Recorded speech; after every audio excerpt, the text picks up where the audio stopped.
Hello Red Devils fan, ahead of last month's soft deadline, Sheikh Jassim bin Hamad Al Thani announced his intention to acquire 100% of the club from the Glazers.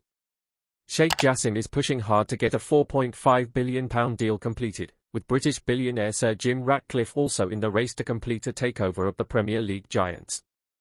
As reported by The Athletic, his father Sheikh Hamad bin Jassim bin Jabbar Al Thani, the former Prime Minister of Qatar, said he is not interested in football and sees the bid as an investment opportunity rather than an advertisement for the country. I am not a football fan, Sheikh Hamad said about his son's interest in Manchester United in an interview for the David Rubenstein show. I don't like this investment. Maybe it will work well. But you know, some of my sons like this, they always discuss it with me. They are pushing hard, this isn't my specialty. Let me put it like this, I am an investor. If it will one day be a good investment, I will think about it.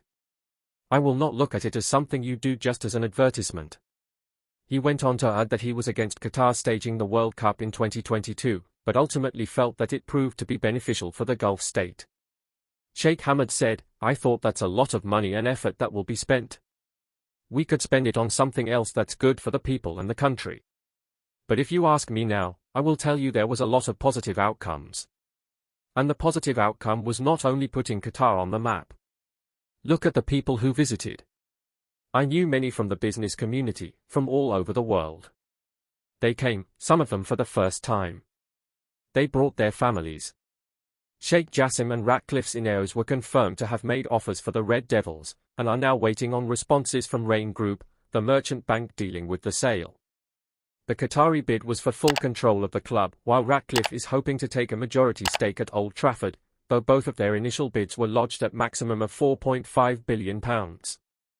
Rain Group have been sifting through the bids ahead of the next process, and those in the running are expected to be given access to United's full financials, after being given a glimpse following their initial expressions of interest. It is unlikely that first offers will be accepted, with a period of negotiation set to follow. There is a belief that the Glazers are seeking around £6 billion, a valuation some see as unrealistic. Sheikh Jassim, chairman of one of the Qatari Islamic Bank, is understood to have watched United's Carabao Cup final victory with family at his home in Doha. He is known as a United fan and friends say he wears the club's shirt at weekly 5A-side matches. A statement following the Qatari offer read, the bid plans to return the club to its former glories both on and off the pitch, and above all, will seek to place the fans at the heart of Manchester United Football Club once more. The bid will be completely debt-free via Sheikh Jassim's 9-2 Foundation, which will look to invest in the football teams, the training centre, the stadium and wider infrastructure, the fan experience and the communities the club supports. The vision of the bid is for Manchester United Football Club to be renowned for footballing excellence, and regarded as the greatest football club in the world. Little is known about Sheikh Jassim, the Qatari bank manager who lodged the bid for United, but is seen as the favourite to succeed in buying United from the Glazers. Plenty is known though about Jassim's father, a colourful and sometimes controversial figure who owns swathes of property in some of London's richest districts and gave £2.6 million in cash to King Charles across several face-to-face meetings, including one in 2015 at Clarence House. There was nothing illegal in the handovers and the money ended up going to charity, lodged with Princes of Wales's charitable fund, PWCF. Sheikh Hamad was the Prime Minister of Qatar from 2007 to 2013 and has long-standing ties to Britain, and both he and Sheikh Jassim trained as cadets at Sandhurst. Sheikh Jassim is one of 15 kids he has had with his 2 wives. He was born in 1982 and is a long-time United fan who has been passionate about the club since he was 10 years old.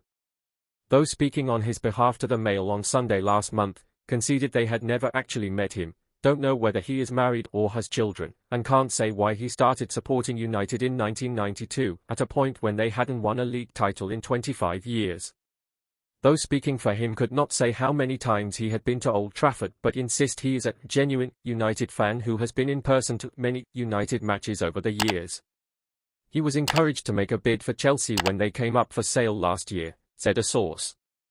But he had no interest in buying because it's United he supports. Sheikh Jassim's bid, if successful, will purchase United via the 9-2 Foundation, an entity that doesn't yet exist in any meaningful form, and so named as a nod to the year he started supporting the club.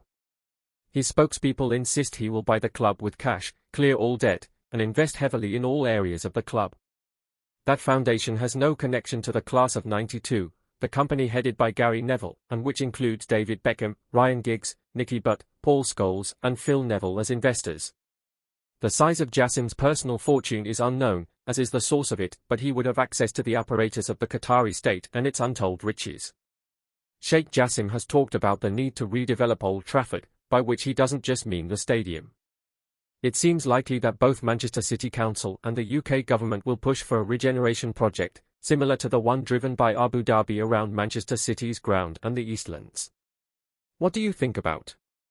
Please, like and subscribe to motivate us to continue bringing daily news to Red Devils fans. Thank you. And have a great day. Thanks for watching.